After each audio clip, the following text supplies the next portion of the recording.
Minister, the caps and cuts in the last few years, coming amid a rising demand, has forced schools to spread the SNA supports more thinly.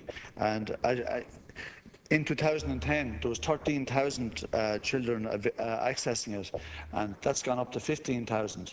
So even though you've maintained the funding, you know yourself that it's been thinned out because of the extra demand.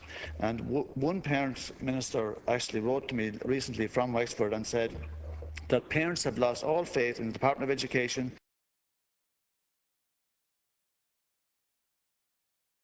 Hi, I'm Liz Scanlon. I'm acting principal in Scully Fanon, acting since September of this year. So how many SNAs do you have in the school at the moment? We have 1.75 SNAs, and that's allocated to, we have 5 children with access to SNAs. So I suppose it's difficult enough to spread 1.75, well obviously 2 people for it, but it's 1.75 hours. So it's very difficult if the children are in separate rooms. So I suppose that's the challenge that we face on a daily basis, trying to give the children the access that they deserve to the SNAs. So. And how do you apply for SNAs? It's done, I suppose there's a March deadline that we'd apply for the resources for the following year. We've just completed that process now this year. So it's based on, we need reports done for children. So it's very difficult for incoming infants, because obviously we wouldn't have many reports on them until they're actually in the system.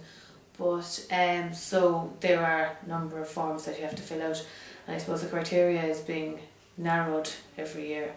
So whereas we've got SNA access previously, it's constantly being narrowed, so it's down to kind of 3 main categories. That if the child is a danger to themselves, danger to others, or if they have toileting needs. So we basically put in the applications, and the SNO, the Special Education Needs Organiser for the area, then processes that, and then we find out in May what our allocations are. There is another I suppose there is another application process in September for anyone who would have missed the deadline in March, and then it's kind of reviewed then. So that's the process that we take. Hi, my name is Anne. Do you want a surname? Please. Anne O'Connor. I'm an SNA here in Scully Fanon in Rennies. This is my first year here, so new experience in the school. And how long have you been working as an SNA? This is my second year, and I did a 1 year volunteering before that, so officially 2. And do you think inclusion is the major inclusion is strength of very SNAs? important, yeah. You know, making them feel as if they're one of the whole big community in the school. You know, just making them feel special, that they have their hidden talents as well as any other child. None of us are perfect, no child or no adult is perfect, but we all have our own talents, and you just work on those talents, you kind of hone in on them. You know, like this particular child, she's very intelligent and she loves art, so you can give her rewards of a piece of art, and she loves the colouring, and maybe she loves the jobs like tidying the library, or you know, and you know, it's for the good of the child, and it's very good for her up along, that she can be part of society and live a normal life as possible. And you know, she's entitled to, the child with a disability is entitled to an education as well as every other child in the school. And as a principal, do you find it difficult to communicate your difficulties with your current circumstances regarding to SNAs to upper echelons in the government?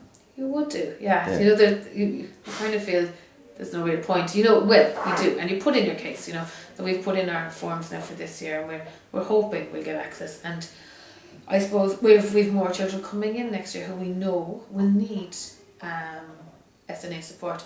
We've already been told, generally in junior infants, we wouldn't do anything, we'd let them settle in first. Whereas we see that's the time where you target the children with the behavioural difficulties, particularly so the child doesn't get a label as being a difficult child. They want, you know, we want them to have the best start as possible. So if we have the supports in place, the resources in place, we can hopefully cut down on the problems that the child encounters.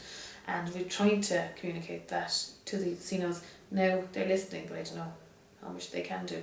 But you do, like we do protest as much as we can, you know, but again, of course, they're filling boxes, we're filling boxes. You know, I don't know how far we'll get, but hopefully we'll get something more in September.